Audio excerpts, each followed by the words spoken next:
Welcome back to The Pulse. Now, Ghana loses about $50 million annually through illegal fishing activities. To actually apprehend culprits, the Ministry of Fisheries and Aquaculture is intensifying its patrol activities on the high seas. Joining me now in studio to look at government's intention in the fisheries industry. Joining me now is the policy analyst, Che Kojo Yamwa, who is the programs manager for Friends of the Nation and Natural Resource Management Civil Society Organization. Kojo, it's good to see you in our studios.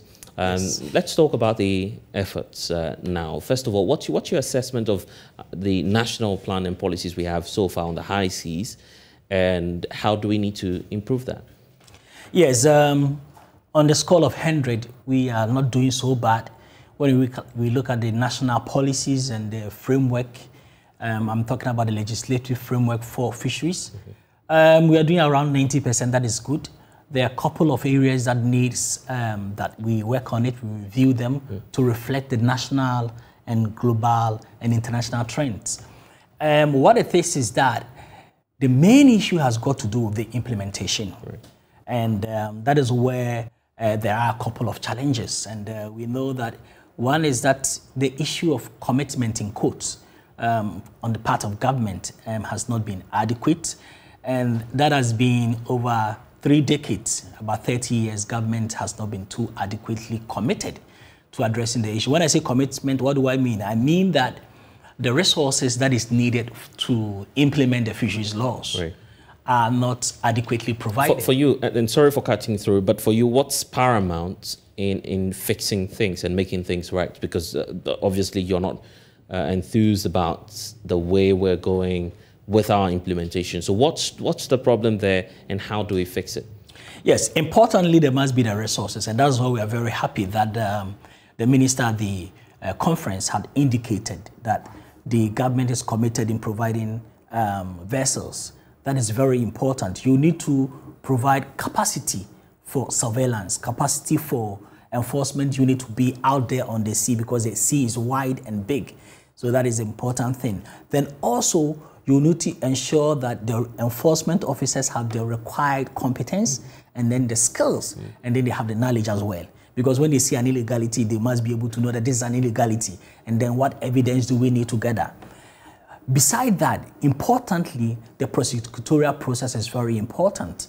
What it is that when vessels or offenders are arrested and taken to the judicial system, if they are not persuasive and deterrent sanctions, then you see that the gain in doing wrong will let others still continue to do wrong. What do I mean by that? For instance, if the sanctions are low, and then the gains in doing wrong in terms of how much economic rent they are able to appropriate is higher, then they will continue to do that. So the prosecutorial process is very important. But the challenge there with the issue of prosecutions is that you're dealing with sometimes vessels that are not from in-country. You have foreigners doing a lot of activities here on our seas as well. So if that's the challenge, how do we address that? We know there are a number of international conventions and laws that guide all of this, but that is increasingly becoming a challenge for instance, the sector ministry and the agencies that are supposed to enforce the laws. You agree?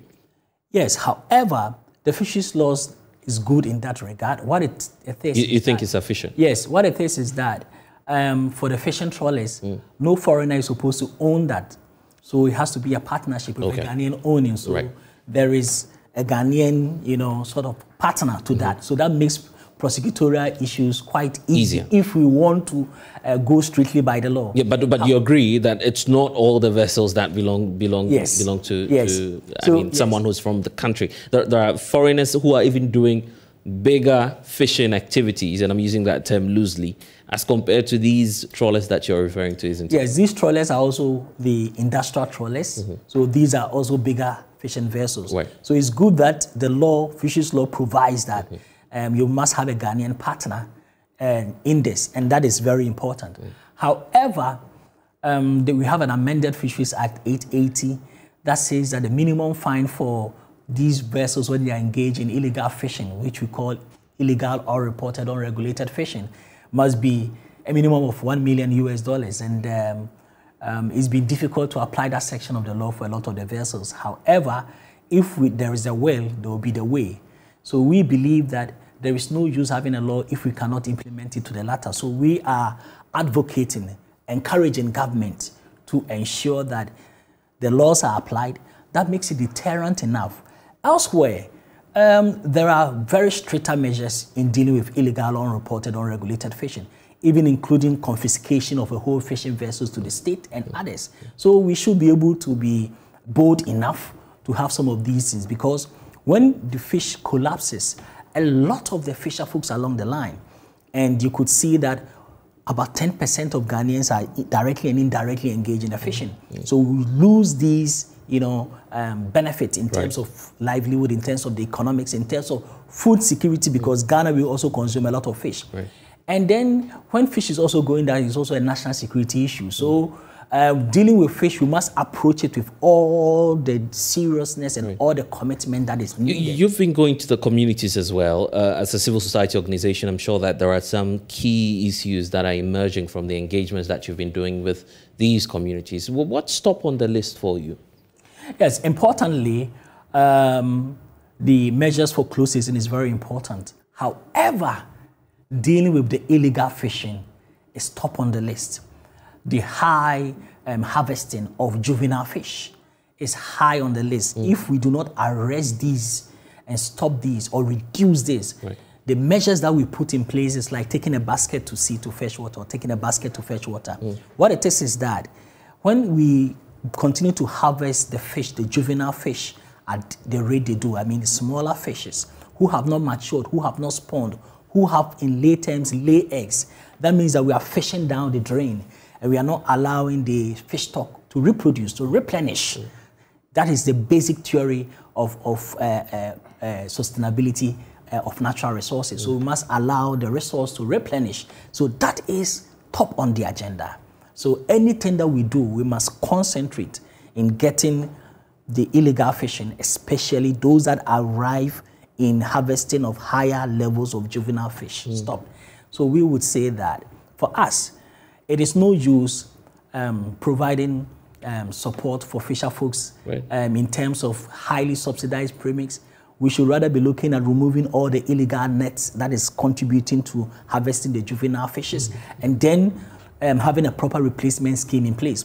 When we do this, then we add on the close season and other fisheries management measures. Then we move on, and then we can see the gains, the recovery that we want to see in our fisheries. And it's very important we do that because of the fact that a lot of the coastal communities have nothing to do. They have no economic activity except for fishing. So when fishing goes down, it affects everybody, affects their education, their health, nutrition, everything. How about the concern that part of the reason has also got to do with the fact that these fisher folk are not educated enough on the dangers of the activities that they are involved in? Education has levels, and I would say that there's high sensitization for most of these fisher folk. When you speak to them, they will tell you that, oh, we are aware these measures are not good. However, the moral suasion doesn't change.